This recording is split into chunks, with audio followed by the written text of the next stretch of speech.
పిల్లలు ఉన్న ఆ రోజుల్లో కోవిడ్ మీకు వచ్చింది కానీ చావు మీ దగ్గరికి రానివ్వను అని ఆల్మోస్ట్ జిల్లాలో ఉండే సుమారు ఎన్నో ఆసుపత్రుల్లోకి ఈ మహానుభావుడు వెళ్ళి పాటల ద్వారా మాటల ద్వారా ధైర్యం చెప్పి వచ్చి పరోక్షంగా ఊపిరి పోసిన మహానుభావుడు తరిమెల రాజు. సో ఇది మీలో చాలా మందికి కేవలం తెలిసి ఉంటుంది, కానీ నేను ప్రత్యక్షంగా చూసిన వాడిని. నేను దాదాపు 64 రోజులు ప్రభుత్వ ఆసుపత్రిలో ఉండే కోవిడ్ పేషెంట్కి తన పాటల ద్వారా ధైర్యం చెప్పిన మహానుభావుడు. అంటే అప్పుడు ఇంకా వ్యాక్సినేషన్ రాలేదు, ఏం రాలేదు, కానీ నాకు వస్తుందో రాదో అనేది పక్కన పెట్టి వాళ్ళకు ధైర్యం చెప్పాలని చెప్పి పోయిన మహానుభావుడు తరిమెల రాజు. అదేవిధంగా తన పాటలతో ధైర్యం నింపడమే కాకుండా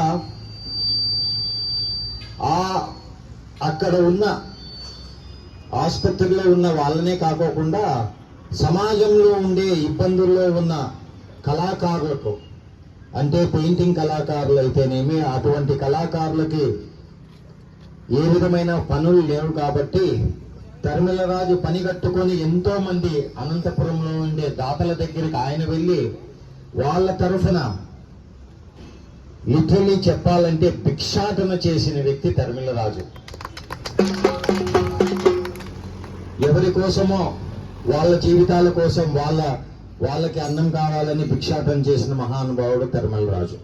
భిక్షాట అనే పదము వాడచ్చో లేదో తెలియదు, కానీ నాకు తెలిసినంత వరకు అది చాలా గొప్ప పదము ఈ కాంటెక్స్ట్లో.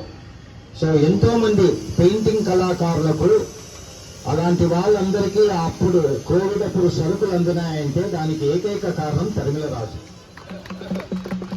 సో అదే తరిమెల రాజు ఈరోజు ఆర్డీటీకి జీవం పోయాలని గలం దుప్పడానికి వచ్చిన మన నగరంలో మొట్టమొదటి కళాకారుడు కూడా కావడం నాకెంతో గర్వంగా ఉంది.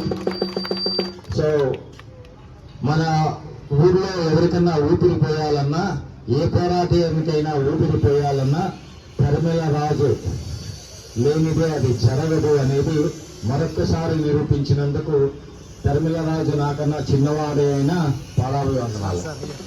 సో నేను మొన్న తరిమెల రాజుతో ఫోన్లో మాట్లాడితే కూతురు నీట్ ఎగ్జామ్లో నిన్నాడు, నేను ఆల్రెడీ పాటలు రాసుకుంటానన్నా, నేను వచ్చి పాడడమే అని చెప్పి చాలా సంతోషం. తరిమెల రాజు ఇక్కడికి వచ్చి నువ్వు ఇక్కడ గలం విప్పి నీవు ఈరోజు చేసేది చరిత్రలో నిలిచిపోయేది, ఎందుకంటే మొట్టమొదటి కళాకారుడు నువ్వే.